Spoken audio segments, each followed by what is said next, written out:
Poucas doutrinas bíblicas são tão mal compreendidas quanto o conceito de santidade.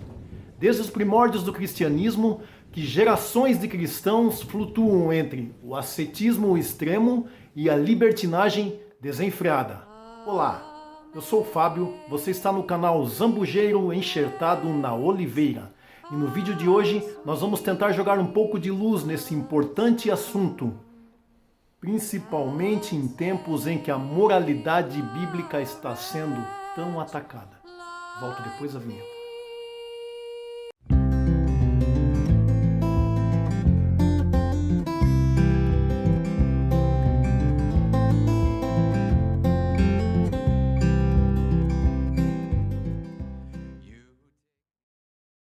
Para darmos início à reflexão de hoje, é importante definirmos primeiramente o que não é santidade. Para muitos na atualidade, talvez a palavra santidade remeta à visão de um eremita solitário que impõe rigorosíssimas disciplinas ao seu corpo, privando-o de praticamente tudo que diz respeito ao mundo material e físico.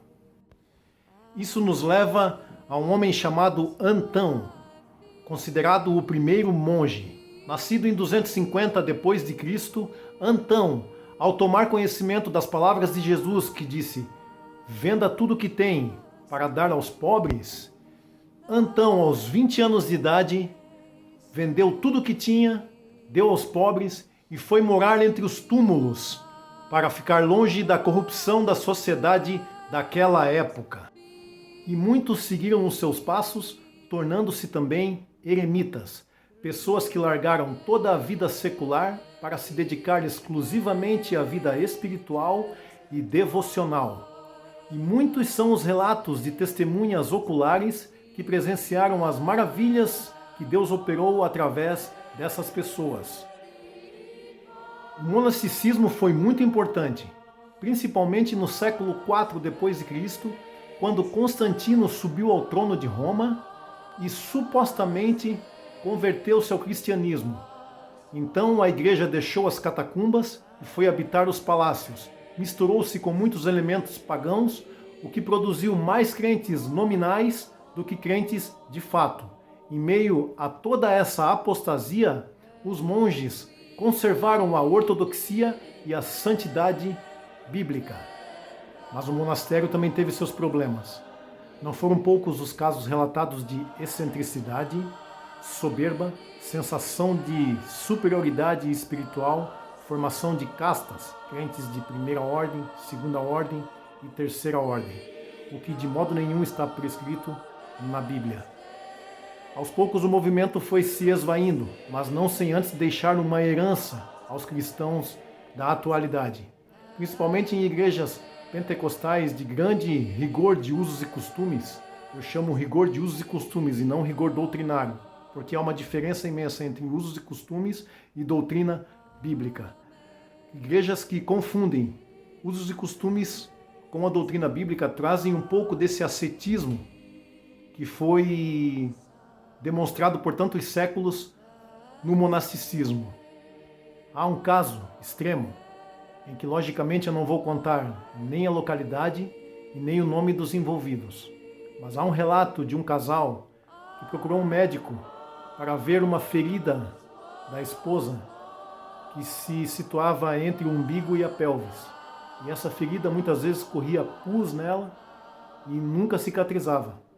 Então, ao fazer o histórico, ao perguntar os hábitos alimentares e os hábitos de vida da mulher, descobriu que eles faziam amor com um homem com a calça e uma cinta, uma fivela muito grande que ele tinha.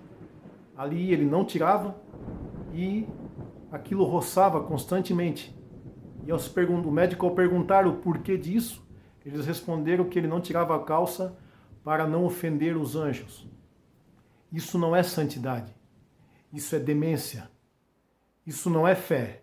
Isso é uma crendice supersticiosa, carnal e até mesmo diabólica. Homens ignorantes, desprovidos de conhecimento bíblico, porém cheios de soberba e de hipocrisia, que não deixam a mulher se arrumar, porém ficam olhando para outras mulheres na rua e muitas vezes até mesmo dentro da igreja. 2 Timóteo capítulo 2, versículo 9 nos diz: quero que as mulheres se ataviem com modéstia. O verbo ataviar vem do grego kosmeu, que significa decorar, adornar, tornar atrativo. A palavra modéstia vem do grego aidos, que significa respeito, reverência. Ou seja, o que Paulo está dizendo? Mulheres, fiquem bonitas, fiquem atrativas, porém com reverência. Uma das primeiras coisas que o Espírito Santo faz ao habitar uma pessoa é lhe dar o senso de dignidade da pessoa humana, que é feito à imagem e semelhança de Deus. É óbvio que uma mulher e um homem de Deus têm vergonha de ultrapassar os limites daquilo que é decente e apropriado. Mas isso não quer dizer de maneira nenhuma que a mulher não pode andar formosa, o que é diferente de sensual. Mas agora que nós sabemos o que não é santidade, vamos ver o que a Bíblia nos diz sobre a verdadeira santidade. Santidade, do grego agiosune e do hebraico kodesh, significa separação. O adjetivo hebraico kadosh é empregado exclusivamente a Deus nas Escrituras e serve para descrever o estado de santidade mais sublime, assim como para denotar a total separação entre Deus e suas criaturas, até mesmo daquelas que não foram contaminadas pelo pecado, os seres celestiais e angelicais. Como um Deus assim faz para se relacionar com criaturas profanadas pelo pecado e pela iniquidade como nós, humanos? Nos dois testamentos da Bíblia, no Antigo e no Novo Testamento, nós podemos ver as formas que Deus deu, as formas do jeito que Deus deu para se relacionar conosco. Através do povo de Israel, em que ele separou um povo para si, e através de uma aliança feita no Monte Sinai com Moisés, deu-lhes os seus estatutos para tornar Israel um povo santo e separado de outras nações. Livro de Levítico, no capítulo 17 até o capítulo 26, é um código de conduta moral e cultico, com elementos cerimoniais e elementos civis e morais que seriam aplicados a esse povo para que ele se identificasse com o Senhor. E nesses 10 capítulos, capítulo 17 até o 26 de Levítico, Deus explica de forma minuciosa como deve ser expressada a santidade do seu povo, refletindo a sua glória no meio das nações. E ali, muito além das liturgias, dos elementos culticos, das minúcias e dos detalhes de como deve ser o culto a Deus, estão descritos os aspectos morais que devem ser expressados na sociedade e no dia a dia. O cuidado com os pobres, a pureza sexual, o cuidado com os órfãos e as viúvas, o cuidado e a bondade com os estrangeiros, entre outros. Israel falhou muitas vezes nesses aspectos, mesmo nas vezes em que manteve os aspectos culticos intactos. Porém, deixou de vigiar esses aspectos, para Deus era como se fosse nada. E no Novo Testamento, e consequentemente com relação a nós, a mim e a você, a santidade de Deus também se manifesta, porém de duas formas. Em uma delas na forma posicional. Nós, todo aquele que aceitou a Cristo de coração, colocou sua confiança no sacrifício do Calvário e confiou a sua vida a Jesus, recebe a santificação posicional. Em Cristo Jesus nós somos santificados, um povo separado diante de Deus. Deus nos vê através da justiça de Cristo. A justiça de Cristo é imputada a nós, não mais a nossa justiça. Porque se Ele visse nós com a nossa própria justiça, nós seríamos dignos apenas de morte. Mas em Cristo Jesus nós somos santificados e temos a vida.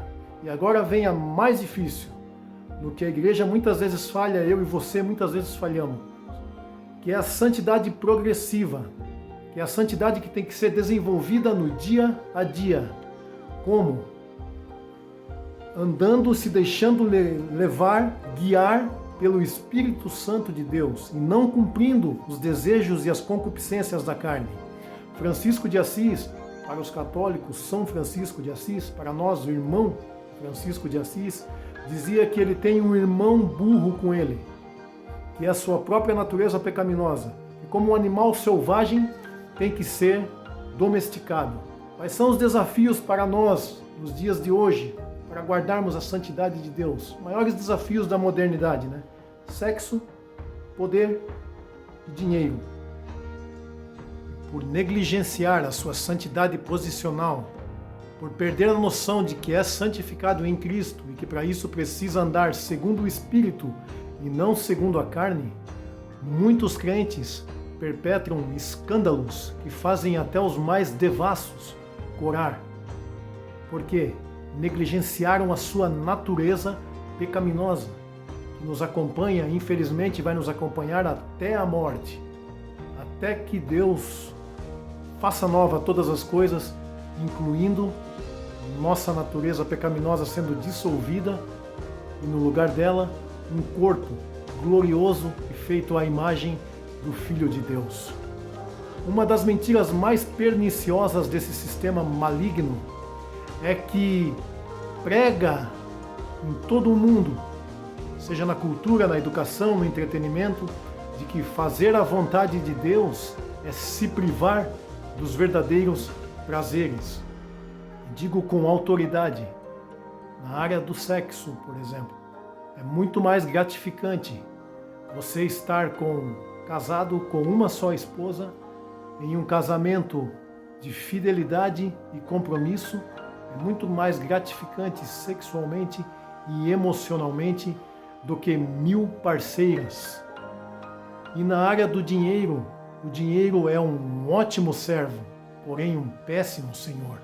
E muitas pessoas descobrem, infelizmente, tardiamente, que viveram suas vidas em prol desse péssimo senhor. Quando eu vim para Cristo, eu vim cheio de defeitos, pecados, sequelas da vida antiga.